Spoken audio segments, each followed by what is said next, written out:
Hi, I'm Jason, and I'll be showing you the Polystein Kit today. The Polystein Kit was created by William Vaughan, and it allows you to quickly and easily add presets to your model. I'm going to walk you through every aspect of the Polystein Kit, and there's no better place to start than with the basics.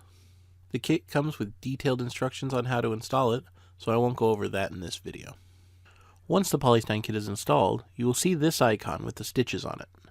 This will open up the Polystein tool palette. The tool palette has several buttons in which we will briefly discuss. First, we have the Polystein Preset button. This will open up the Polystein Preset window, where you can select which preset you would like to use. The next three buttons are used for creating your own presets. First, there is the Preset Creator button. Next is the Preset Cleaner button. And finally, there is the Save Preset button. I will go into detail about all of these buttons in the creation section of this video. Then we have the Select Preset checkbox. I'll discuss that further when we talk about how to use the kit. Next is the Map Polystein Pie, Map No Scale Pie, and Map Polystein Paint Pie.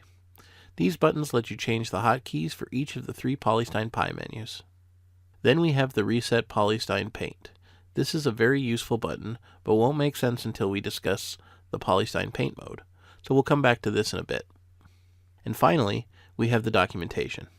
This will take you to the detailed documentation that is provided with the kit.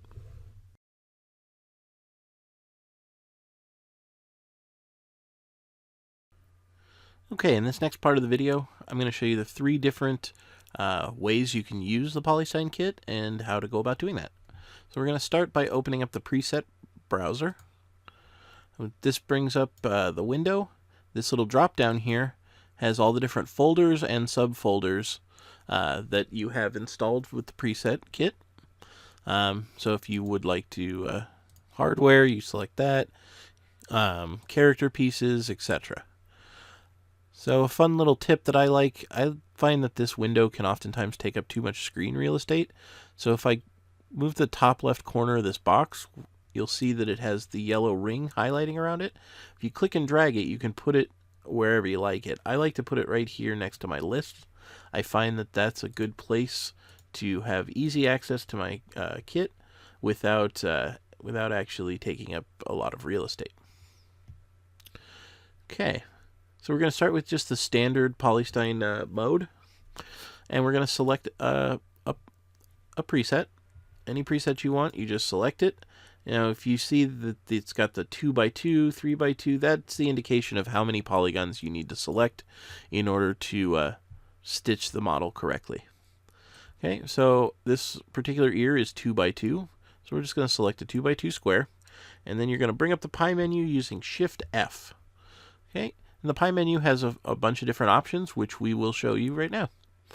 Okay, so we're going to start with left, and what the left one will do is it will scale, orient, and stitch your preset to your model.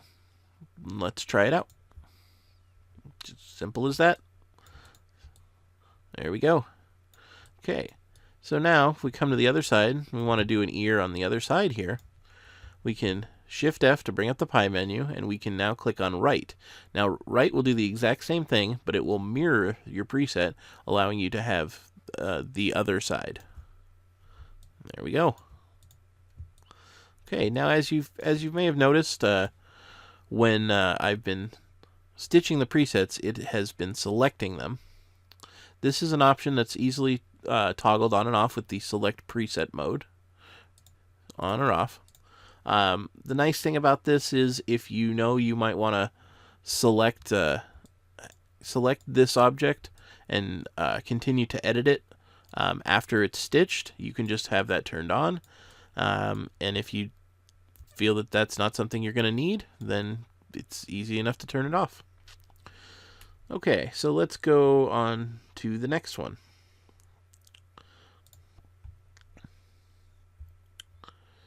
Alright, so next we have rotate.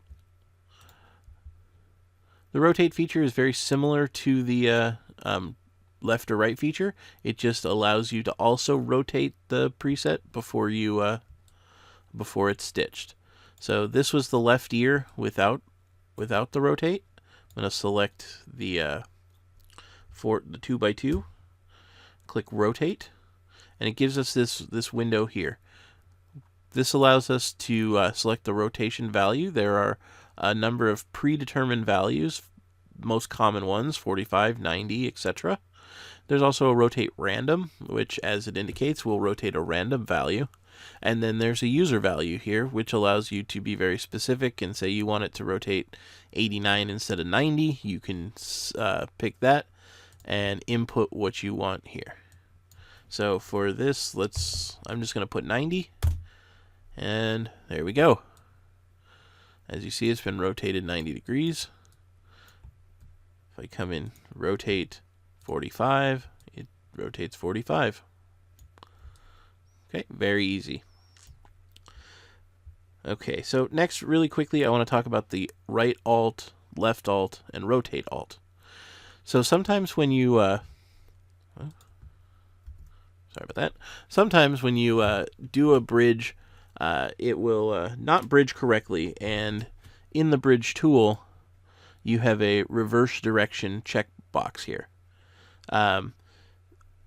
That's just a thing with Modo. If it doesn't bridge right, you can turn the reverse direction on, and it will oftentimes then bridge correctly. Okay, so the Polystein Kit does have that same little bug because it is in the background using the bridge tool. So if you ever get something that stitches incorrectly, that is why we have the alt buttons. Basically what these are doing is when it comes to the bridge behind the scenes, it's checking that box on so that way it fixes that issue. Now, if I click on the left alt, because the left here, it worked just fine. So if I click on the left alt version, it'll probably show you the error that we would expect that we would be trying to correct with it. Yeah, and you see how it's flipped and it's bending. It's clearly not what you want. That is, that's what will happen if you use the alt on a piece that is bridging correctly with the left. But if you do the left and it's not bridging correctly and you see that error, that's when you'll use the alternate versions. You won't use these very often, but it's good to know what they do, and so that way when you do run into an issue, you know how to fix it. Okay, so I'm going to go ahead and show you drop now, and for drop we're going to use this button here. So the button is a 1+, which means I need 1 polygon or more and to get it to work. So Shift F, drop. Now what the drop tool does is it scales and orients the preset to your to the selected polygon, just like the previous left and right did, but it does not stitch it. So if we click on drop, it gives us the left or right option, and it drops the button there. Now, as you just saw, after I dropped it, it flipped everything. This is actually a very common user error, and it's something that I tend to experience a lot, and I'll tell you exactly why and how it happens and how to fix it. Okay, so because you're using Shift F to bring up the pie menu, after you click it, if you don't release Shift and F at the same time, it will basically, if you release Shift slightly before you release F, it will register that you're pressing F and flip your model. So if you see this, you can just hit F again to flip it, or Control Z to undo the flip. Either way, it works. Okay. So as you see with the drop tool, it scales, it orients the mesh, but it doesn't sew it.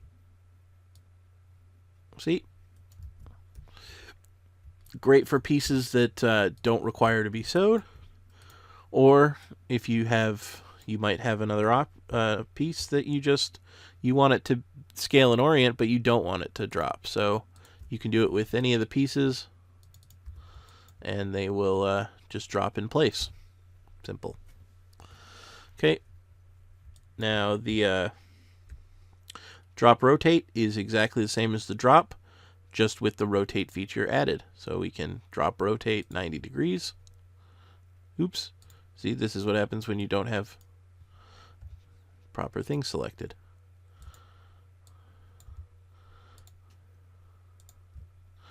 And it drops it and it rotates it 90 degrees.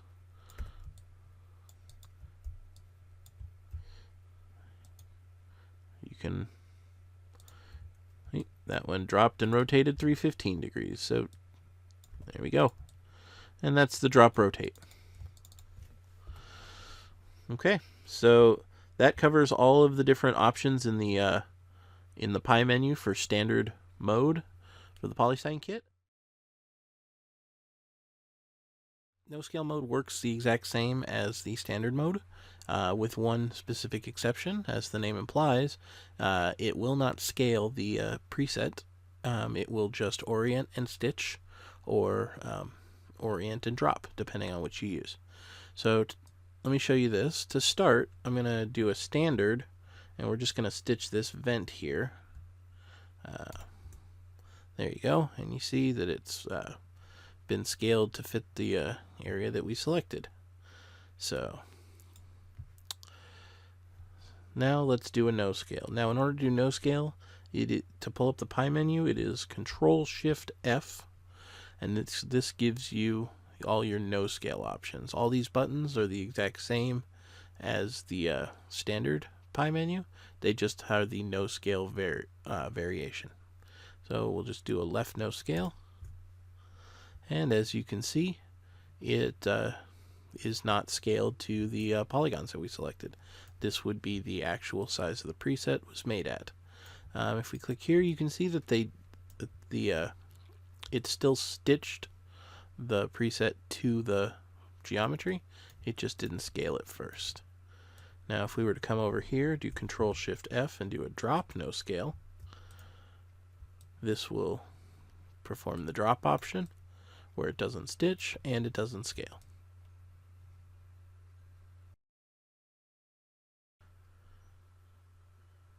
Okay, now finally we will discuss the newest edition of the Polystein kit. It is the Polystein Paint mode. Now this mode is actually very powerful, but there's a few things you have to be aware of when using it to make sure you use it correctly.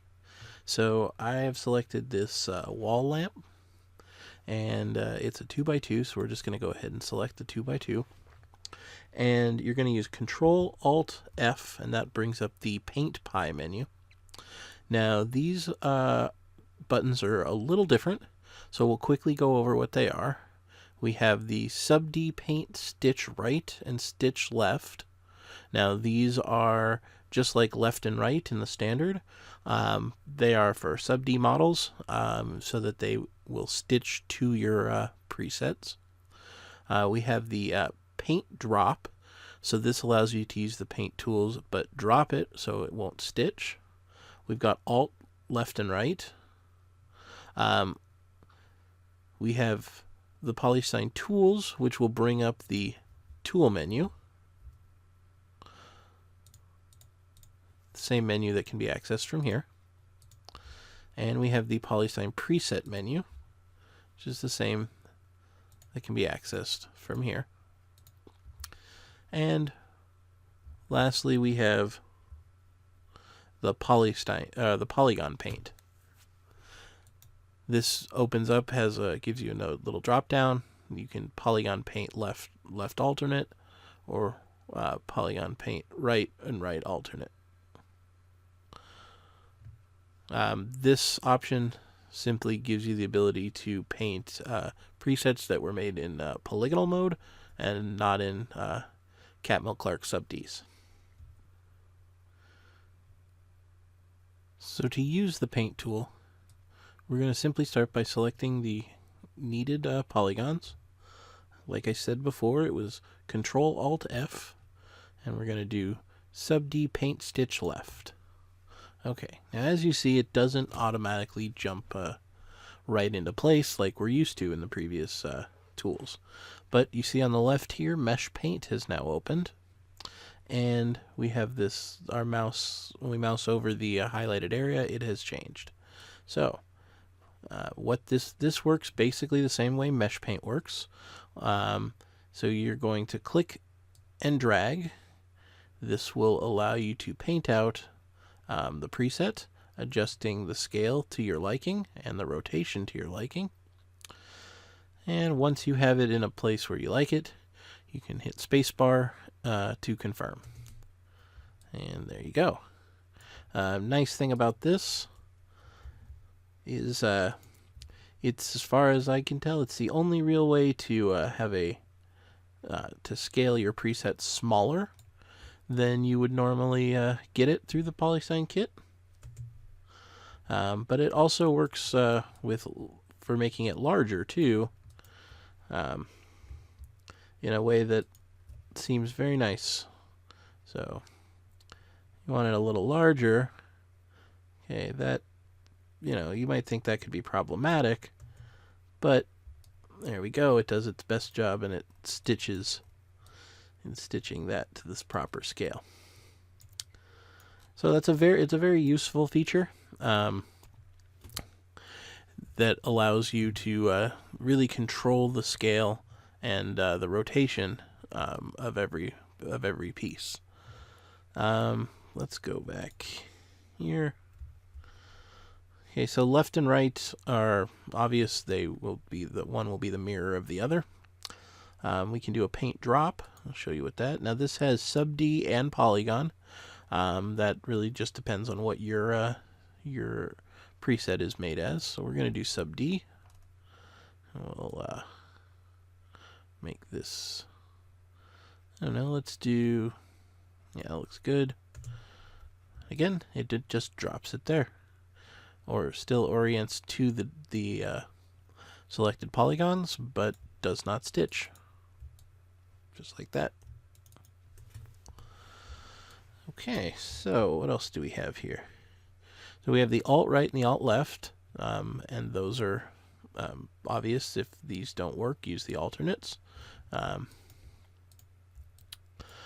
But there's, you might be asking yourself, like, where's the no scale option? Can we paint with no scale? We can control the rotation, but not the scale. And the answer is actually yes, you can.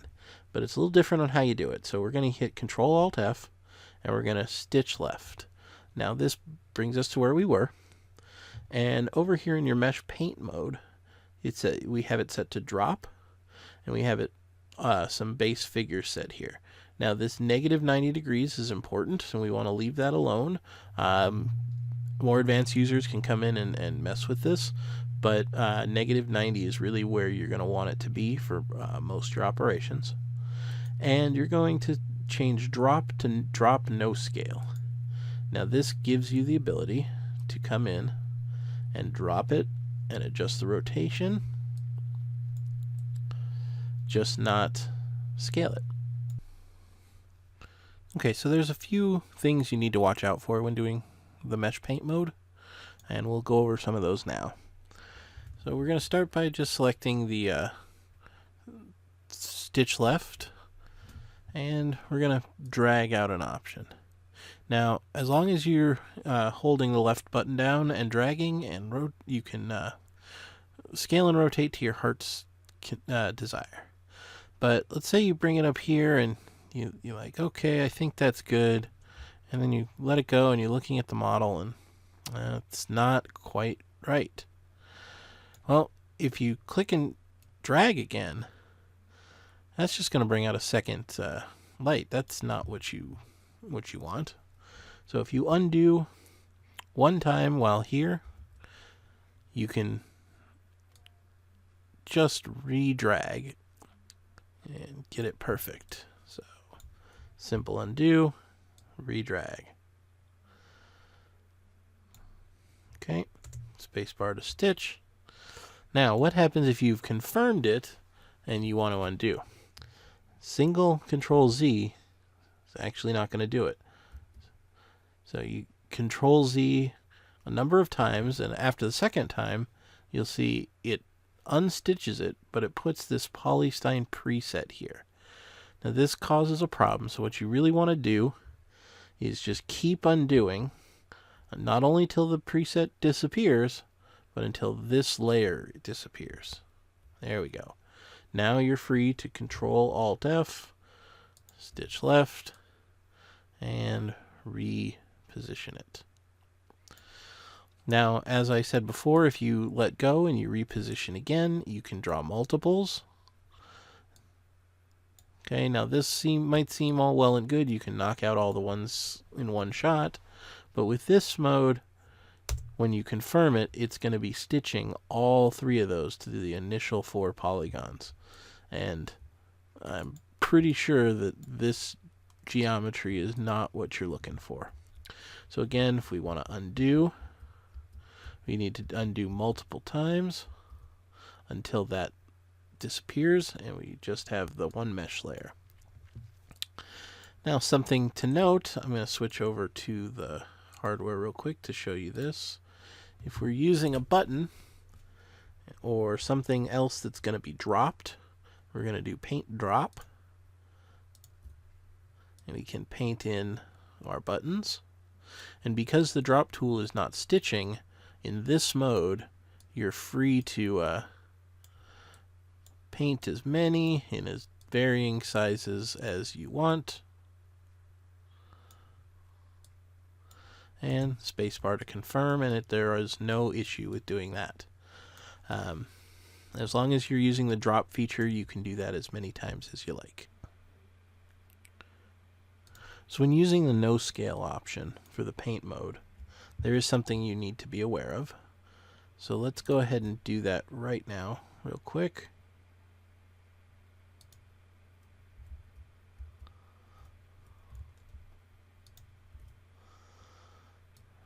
All right. And we've dropped it. We have drop no scale, as I showed you earlier, and space. Okay. So now the thing to remember is, let's say you want to do it again and you need to scale it. Well, by the mesh paint options here, they stay whatever your last settings were. So you can come over here and just reset it back to drop or to no scale, whichever you like. But if you've changed around some of these values, you forget that this needs to be -90, or just in general, it's not working the way you are expecting it to, we have this feature here, Reset Polystein Paint. Now what this does is it resets all of the options in the mesh paint back to default. So now when we look here, this is set to drop, this is set to -90, 0, and 0. So this is a handy little button if you start changing some of these settings to achieve a specific look on one and you don't want to remember what to get it back to. You just do a reset and we will get back to our defaults here. That's going to do it for how to use the Polystein kit. In the next section of this video, I will take you through step by step on how to create your own presets.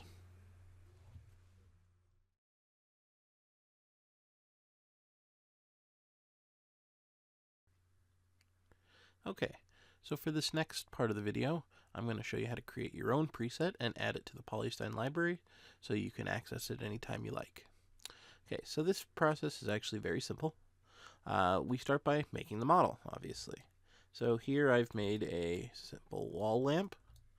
I've given it some basic textures, just defining the materials with some basic textures, nothing fancy. I want the materials to be defined, but I don't want any real texture on there because I want to be able to texture as I go. But still having metal separated from fabric or versus the glass of the light bulb. I find this to be useful. You can make that call if you like, but any materials that you set up on your object will transfer through with the preset when you save it. Okay, so in order to start this process, the model needs to be pointing down Z positive, and we want to have the 2x2 or 4x4, whatever the space that the polygons that you're going to select to when you use the preset. Those polygons, which are here, they want to be at 0 along the x, so right along the x there. Okay, now quickly you'll note that if I select this, that is all one piece. The rest of it, the shade and the light bulb, are not actually connected. So this is not entirely 3D printable, but that doesn't actually matter for making a preset. Anything that's on the mesh layer when we make the preset will come through. Obviously this won't stitch, but we don't actually want the lampshade to stitch in this case. Okay, so we're going to start by selecting the ring around the outside edges of the polygons that will stitch. Once you have those selected, we're going to come up to our tools palette here, and as a general good practice, I like to run the Polystein cleaner first. This will just guarantee that any selection sets that are on this model will be removed, and anything else that might cause an error will be removed. You may not need to do this, especially if you're not reusing any parts. But for me, for example, I am reusing this light bulb that I created here in this particular preset. So I'm just going to run it as a just to make sure nothing's getting carried through. Okay, this comes up and it says that I need to select this from the mesh item. Yes. So if you before you can run any of these scripts, you need to make sure that the item is selected in your items list here. Now it should give me no problem. There we go. Your mesh item has been cleaned. Good. So next step is to run the Polystein preset creator. Again, making sure that you have these edges around the outside selected. We're going to run the creator. Now, we have the first step in the Polystein creator asks us to give a selection set name. This is just going to name the selection set that it creates for this preset. And I'll show you a nifty little trick later in this video based on what you call this.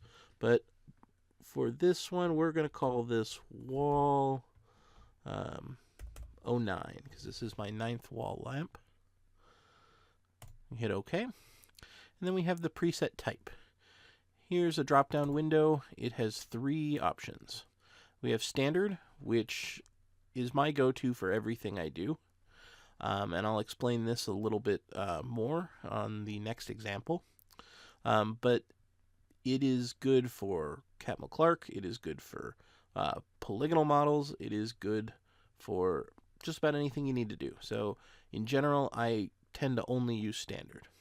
Now, polygon mode works just fine, but it only works with polygonal models. So if you would ever want your model to be put into sub D, you're not going to use this one. You're just going to use standard.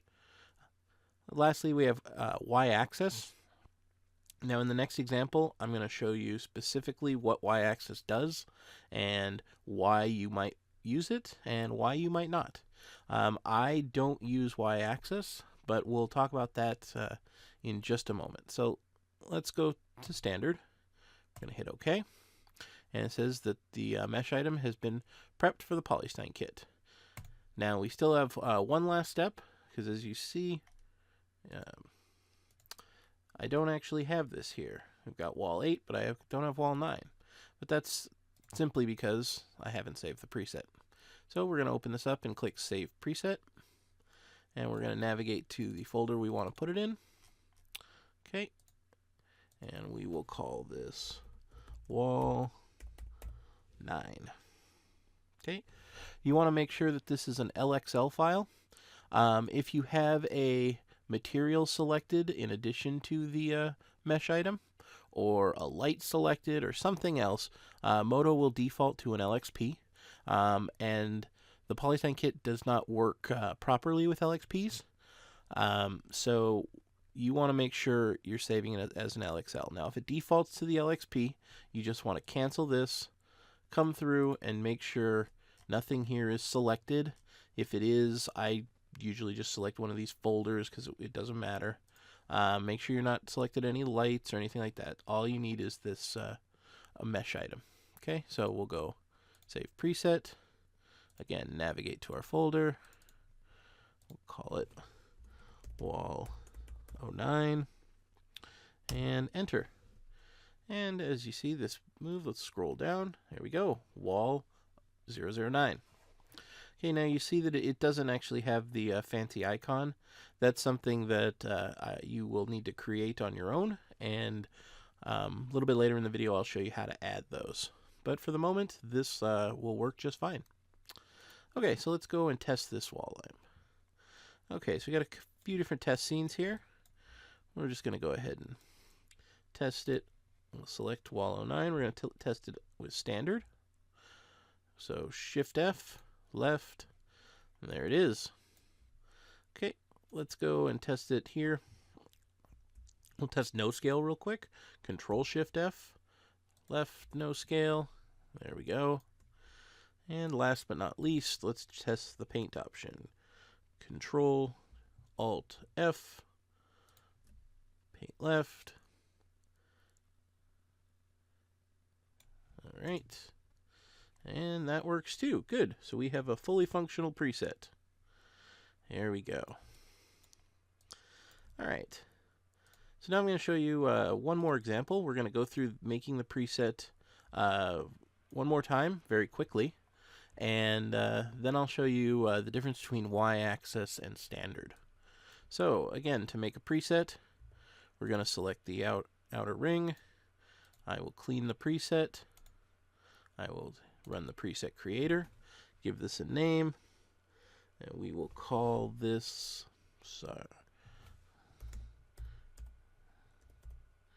hanging new. Okay, I'm going to save this as standard. All right, I'm going to check real quick. All right, so this is going to be hanging 7. I will save the preset. I'll make this hanging 007. Save it, and there we go. So let's go test our presets. Now I'm going to switch folders here. By going to assume that that one that I just saved is working just fine, because I want to show you. I made a few test lamps here, and I want to show you what the difference is. This is the standard one, made exactly how I just made that last one. With this one, if we're wanting to hang it on the ceiling, you can select 2, Shift F, left, and it stitches right to the ceiling. Okay. Now if we want it to hang on a, at an angle, it also has that angle, but it puts it in place with the topology we expect. Now, if for some reason you want it on the wall, we can do that too. Okay, and you see that? Now, I'm not sure you'd want to use this light in this way, but I don't want to restrict the user and tell them that they can't use it this way, which is exactly why I use standard. Let me show you what happens when we use Y-axis. This lamp was saved the exact same way, but instead of standard, I selected Y-axis. And if we come up to the ceiling and we Shift F, left, works fine. Now, that's exactly what we'd expect it to do. But if I come over here to the slanted ceiling, Shift F, okay, now you start to see what some of the Y-axis, what some of the problems might be having. It keeps it going in the Y-axis, which is actually probably closer to what we would want on a slanted ceiling. It's more accurate to gravity and whatnot. But as you see, it's bending our polygon ceiling, which is not what we would want. Now, what happens if we come here and we want to put it on the wall for whatever reason? Let's see what happens here. There we go. Now, it stitches it along the side, but as you see, it's not making clean topology as we would expect it to. So it really, when you save something with y-axis, it really basically limits you specifically to y-axis. Now, I haven't tried this yet, but let's try this together. What happens if we flip this? Now, those light bulbs are going to get left behind, but so be it. So if we flip this, and we'll just raise this up so we don't have the intersection, and select 2 here, select our y-axis, flip that. Okay, so that works just as well. So going up or down works just fine with your y-axis preset type. But again, it limits you, and it limits the user. So if they decide for some whatever reason that they do want this coming out from the wall, that is no longer really an option for them. If they want to do it sticking out at a 45, they really can't without having to fix this this geometry. So that's ultimately going to be your call on which you think will be best. But personally, I use standard just because I don't want to limit the user. I want the user to be able to, they decide how they want to use the preset.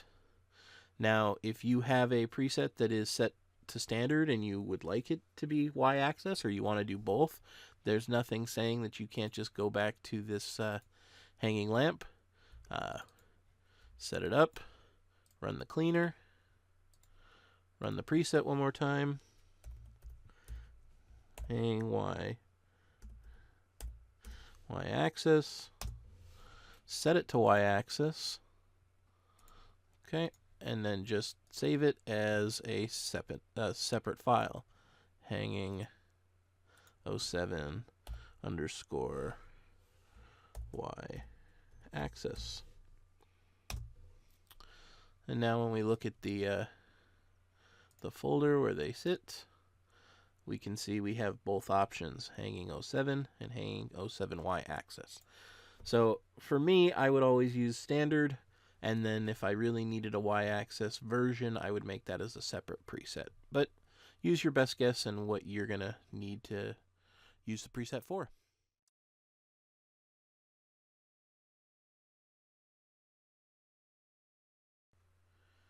Okay, now I'm going to quickly show you how to create a custom thumbnail for your presets and how to apply it here in Modo. So this is really simple. We're going to start by going to render and framing up our lamp or whatever our preset is, and doing a quick render. So simple as that. Okay, and we're going to save our render. Once we have it saved out, we're going to jump over to Photoshop and we're going to open it up here. There we go. Now I like to save a target so I can easily come through and just select the channel. I'm going to copy this. Now this template here, this was included with the Polystein kit. Now I modified it with a custom gradient background, but that's just because I wanted a separate color. You can choose whatever you like for the background. You can choose your text. Now here, because this is on a separate layer, we have a text layer and I have a rasterized version of the layer. So if you need to change 2x2 to 4x4 or whatever your dimensions of the polygons that need to be selected are, you can go ahead and change that on the text layer. But on here, we're just going to paste this lamp on here. Now I think that's a little low, so I'm just going to nudge this up a little bit. Maybe move it over.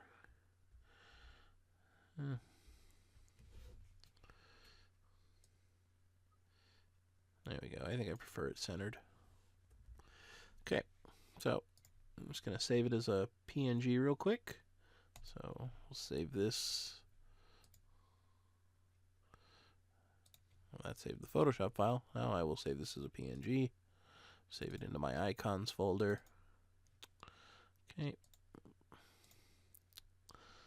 And it is hanging 7. Okay.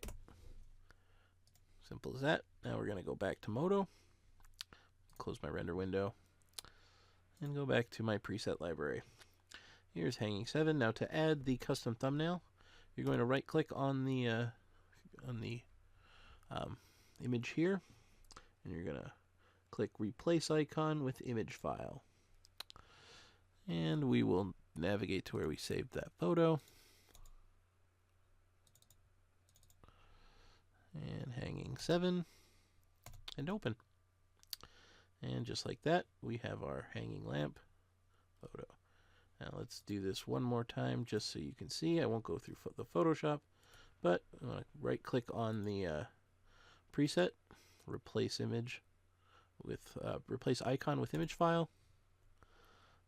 Okay, navigate to our image. This would be wall 9. Open, and there we go.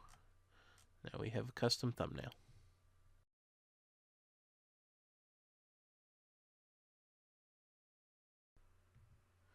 Okay, for the next tip I have for you is all about selecting your presets. Now, as I mentioned earlier, if you have this checkbox selected, it will select your preset at the time of making it. So if we add a preset, we have this hand here, and it comes in selected. Well, that's wonderful. That's great if you want to continue working on the hand. What happens now if you want to select the ear? Nobody wants to come in and manually select this, or try and use a lasso select and then get rid of the stuff you don't need. Like that's too much work. So there's a very quick and easy way to do this. If we come to our list panel, and under polygons here, if we scroll down to by selection set, we can open this up, and we can now take advantage of the selection sets the Polystein kit is using behind the scenes to stitch everything. We can use this, come through, and find what we're looking for. Now this selection set is labeled PP underscore ear 1 underscore polys. So I'm just going to assume that that is the ear. And I'm going to click on this plus. And there we go. We've selected the ear. So much easier. Oh, well, what if we want the globe light? There we go. So, quick and easy way to select your presets once they've already been placed. Now, there is one thing to keep in mind here. Let's say we come through and we have another globe light that we want. And we put another one here. Okay, so now we have 2. So one thing to keep in mind is that we have 2 globe lights, so when we select the selection set, it's going to select both of them. So using the selection set is really convenient, but it will select every preset of that same type that is currently on your model. Now, that can be a lot more convenient than having to do it manually, as we can just lasso select and get rid of the selection that we don't want. So, very convenient, very useful.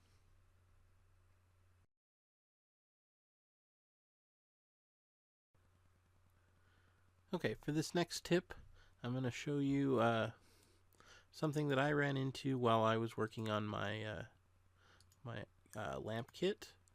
When I was working on the neon, I wanted my neon to kind of sit above the polygon. It wasn't going to have anything that was welded to the polygon that it stitches to the mesh. But I ran into a problem when doing that. So as you can see here, I've quickly created a cone that's floating above single polygon. Okay, and this is to me, this was a pretty common idea. Let's just do one polygon. When we stitch it, it will put itself in the place of a single polygon, and it'll allow me to have anything I want floating above. Okay, but I ran into a problem when doing this. So let me show you what that problem was. I've got it saved right here as a preset already. So I'm just going to select a single polygon, and I'll drop my preset, and as you see, it puts the cone in exactly where I want it, but it removes that polygon behind here. It's not flipping it, it is just removed. Okay, so there is a two potential solutions for this, but one that I'm going to show you that I recommend. So the one I recommend is really simple and easy to use, and it allows you to still have the single polygon. So you start by selecting the outer edge, just like you're about to make the preset, and you're going to go and do an edge extend, and we'll select that to scale, and we'll just scale the extend up just a little. Okay, so now we still have 4 sides, 4 edges selected, but we want to save the preset like this. Now, doing a bevel, I have found, does not work. So you want to stick with doing the edge extend as opposed to a polygon bevel. But let me show you now what happens when we place the preset that has the edge extend as opposed to the just the single polygon. Okay, now as you see, this has replaced a single polygon with the edge extended polygon in the background and puts the cone where we want it. Now, this may not be ideal for you. Maybe you still wanted to keep your topology the same, but luckily this is super simple. You just double click on the inner ring and delete that if you need to, and you are exactly where you had intended to go. Okay, now really quickly, I'm going to show you the other option and tell you why I don't particularly care for it. So your other option would be to select the background poly and Shift D to subdivide it once, and now make the preset from here. So this works just fine. It's actually what I ended up doing for my neon kit, because I hadn't discovered the initial workaround of the edge extend. But the problem with this is, if I use the 2x2, now that's the size that the cone is going to be brought in at, as opposed to the initial size that I was hoping for, which was the size of 1 polygon, whatever that polygon might be based on the scale of your model. So you're making because of the sizing issue, the way that the Polystein sizes based on your selection, this can sometimes give you a result you don't look for. It might make your mesh, desired mesh, bigger than you had intended. So, but it works just fine. So if you'd like to do it this way, you will get the results you're looking for. Just be aware that the cone mesh or whatever you're saving that's going to be floating in front will now be twice as large and twice as wide. So, okay.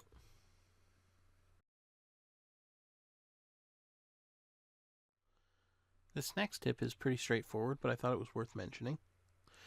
So let's say you're adding something to your scene, and for this example we're going to use the hanging lamp. And you put it in here, and it's just too big based on the way it's scaled compared to your ceiling to floor. Okay, well, you've got an obvious option. You can select it, Control-Alt-F, and set up the paint mode, and paint out a selection that's a better size for what you're looking for. Now this is going to work for you in most cases.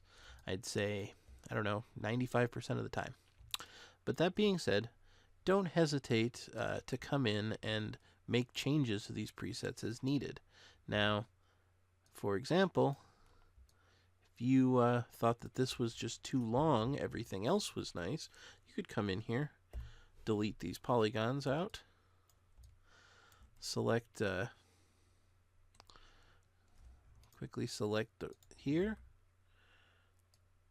bring that up,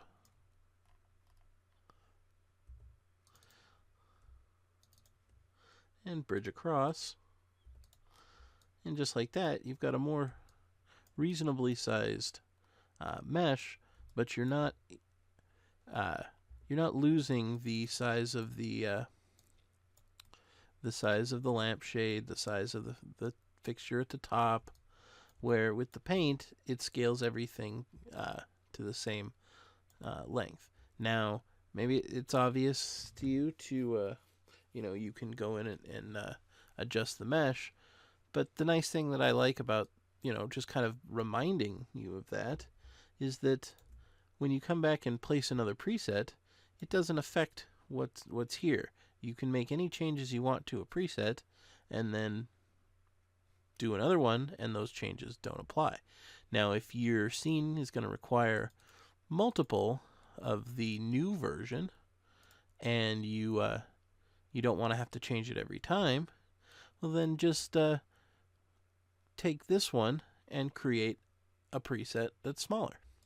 Super simple, super easy. Like I said, I think it's a pretty obvious one, but I don't know. I don't want people to think that just because something doesn't fit initially doesn't mean it can't work in your scene. Because you kind of got to remember that any presets are made on their own in an empty scene. As you saw, this lamp was made just simply going down the facing Z positive. There was nothing as a point of reference as far as how long or how wide something needed to be. This was just based on the artist's eye, and in this case it was my eye. So anyway, that's just something that I found handy and useful when I first started working with the kit.